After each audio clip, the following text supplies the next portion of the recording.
Simco limited ने issue किए 20,000 equity shares जिनकी फेस वैल्यू है ₹10 ईच, और इनको इशू किया गया है एट अ प्रीमियम ऑफ 20%, और कंपनी सारा पैसा एप्लीकेशन पे ही ले रही है। ऑल द शेयर्स और अप्लाइड एंड ड्यूली अलॉटेड, यानी कंपनी का जो शेयर है, वो जो इशू है शेयर का, वो फुली सब्सक्राइब्ड हो गया। आपसे कहा गया है कि नेसेसरी जर्नल एंट्रीज पास करिए और शेयर होल्डर फंड को शो करिए in the balance sheet of the company. ठीक है बच्चों, अब क्योंकि कंपनी सारा पैसा एप्लीकेशन पे ही ले रही है, तो आपको यहाँ पर 2 जर्नल एंट्रीज पास करनी है। पहले एप्लीकेशन मनी रिसीव करने की, एंड देन सेकेंड एंट्री बनेगी उस एप्लीकेशन मनी रिसीव्ड को शेयर कैपिटल अकाउंट में और सिक्योरिटीज प्रीमियम अकाउंट में ट्रांसफर करने की। ठीक है बच्चों, तो ये दोनों एंट्रीज कैसे बनेंगी आइए देख लीजिए। बच्चों पहली एंट्री बनाइए एप्लीकेशन मनी को रिसीव करने की। ठीक है बच्चों, तो एप्लीकेशन में रिसीव करने की एंट्री बनती है बैंक अकाउंट डेबिट। अब कंपनी के पास पैसे आ रहे हैं तो बैंक बैलेंस बढ़ेगा, इसलिए बैंक अकाउंट आपको डेबिट करना है। ठीक है बच्चों, to equity share application and allotment account. आप लोग पूरा नाम लिखिएगा बच्चों। अब ये एंट्री बनेगी कितने अमाउंट से वो भी समझ लीजिए। 20,000 शेयर्स की एप्लीकेशन आई है कंपनी के पास। ठीक है बच्चों, शेयर की फेस वैल्यू 10 है और वो 20% प्रीमियम यानी ₹2 प्रीमियम पे इशू हो रहा है। इसका मतलब कंपनी एप्लीकेशन पे ही जो पैसा ले रही है वो है ₹12 पर share. Equity share application and allotment account, जब कंपनी सारा पैसा इकट्ठा लेती है तो share application and allotment account combined he open किया जाता है। ठीक है बच्चों, तो 20,000 इंटू 12 होता है 2,40,000। तो ये जर्नल एंट्री बनेगी विद ₹2,40,000। अब जो सेकेंड एंट्री बनाई जाएगी वो क्या होगी वो भी देख लीजिए बच्चों। जब कंपनी इन शेयर्स को अलॉट कर देगी लोगों को, तो on the date of allotment company जो है ये पैसा कैपिटल में ट्रांसफर करेगी, और साथ के साथ जो पैसा एक्स्ट्रा लिया है कंपनी ने उसको सिक्योरिटीज प्रीमियम अकाउंट में ट्रांसफर किया जाएगा। तो एंट्री बनेगी equity share application and allotment account debit to equity share capital account to securities premium account.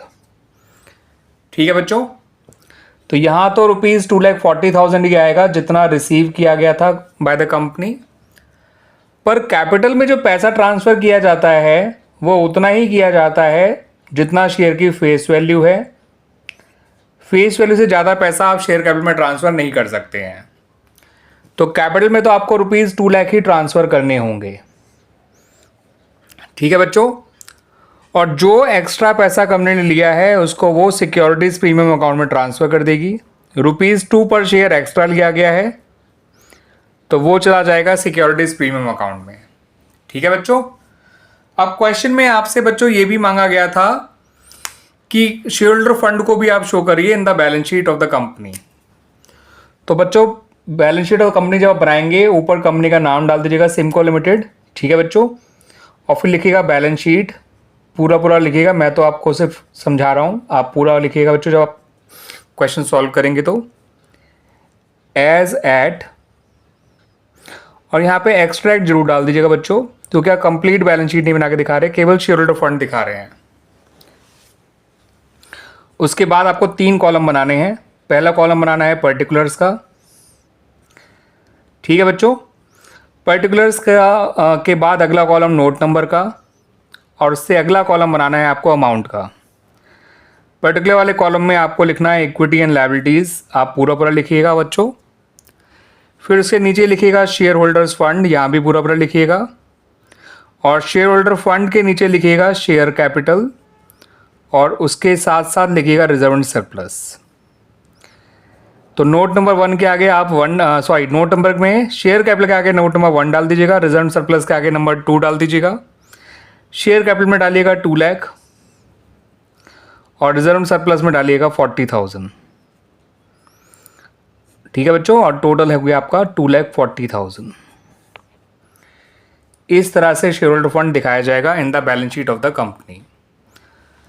अब रही बात नोट्स टू अकाउंट्स की, क्योंकि होता क्या है बच्चों की, जो आपको जो शेयर होल्डर फंड बनाया जाता है या शेयर कैपिटल जो दिखाया जाता है बैलेंस शीट में, तो साथ साथ उसका नोट्स टू अकाउंट भी बनाया जाता है। तो ये नोट्स टू अकाउंट कैसे बनेगा, आइए उसको भी देख लेते हैं। तो बच्चों नोट्स टू अकाउंट्स में आप लिखिए पूरा वर्ड्स नोट टू अकाउंट, यहाँ नंबर 1 डालिएगा, यहाँ शेयर कैपिटल डालिएगा। अब शेयर कैपिटल के नोट टू अकाउंट को ढंग से समझ लीजिए। पहले लिखा जाता है ऑथराइज कैपिटल, आप पूरा नाम लिखिएगा। उसमें फिलहाल आपको इस क्वेश्चन में कहीं भी नहीं बता रखा कि कंपनी का ऑथराइज कैपिटल कितनी है, तो यहाँ पे ब्लैंक छोड़ दीजिएगा। फिर यहाँ लिखिएगा इक्विटी शेयर्स ऑफ ₹10 ईच। यहाँ पे नंबर ऑफ ऑथराइज शेयर आता, मगर यहाँ पे फिलहाल दे नहीं रखा आपको, इसलिए इसको आपने खाली छोड़ दिया, और यहाँ भी फिलहाल खाली छोड़िएगा। ठीक है बच्चों, ये देख लीजिए ढंग से, अब क्लियर नज़र आ रहा होगा बच्चों आपको। फिर जो है उसके नीचे आपको लिखना है इशूड कैपिटल। इशूड कैपिटल में आपको पता है कंपनी ने कितने शेयर इशू किए थे, 20,000। तो लिखिएगा 20,000 इक्विटी शेयर्स ऑफ ₹10 ईच, और यहाँ लिखिएगा 2 लाख।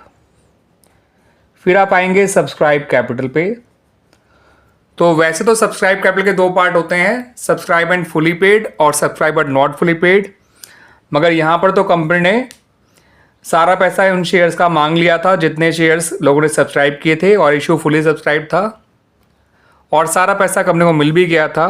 तो यहाँ पर आप लिखिएगा सब्सक्राइब एंड फुली पेड पूरा वर्ड्स में, और यहाँ भी आप 20,000 शेयर्स ही लिखिएगा, क्योंकि कंपनी का इशू फुली सब्सक्राइब था। ऐसे में सब्सक्राइब कैपिटल उतनी ही होगी जितनी इशूड कैपिटल है। तो 20,000 इक्विटी शेयर्स ऑफ ₹10 ईच, यहाँ आ जाएगा 2 लाख। तो यही सब्सक्राइब एंड फुली पेड का जो अमाउंट था मैंने बैलेंस शीट में शो किया है बच्चों, ध्यान रखिएगा। अब आ जाइए नोट नंबर 2 पे। नोट नंबर 2 है रिजर्व सरप्लस का। रिजर्व सरप्लस में आपने जो चीज़ लिखी है वो है सिक्योरिटी प्रीमियम, और ये आया कैसे था, 20,000 शेयर्स थे, ₹2 का प्रीमियम था, 40,000 ये रहा। तो मैंने आपको बच्चों शेयर कैपिटल का नोट में जो 2 लाख आया वो बता दिया कहाँ से आया, और रिजर्व सरप्लस में जो सिक्योरिटी प्रीमियम का अमाउंट है 40,000 वो ये रहा। इस तरह से शेयर होल्डर फंड दिखाया जाता है in the balance sheet of the company. Clear बच्चों, जितना कैपिटल से जुड़ा हुआ पैसा है वो कैपिटल में शो किया जाएगा। शेयर कैपिटल सब हेड होता है शेयर होल्डर फंड का, और दूसरा सब हेड होता है रिजर्व सरप्लस, इसमें सिक्योरिटी प्रीमियम के पैसे को शो किया गया। क्लियर बच्चों, आगे सुन में क्वेश्चन अच्छी तरह से।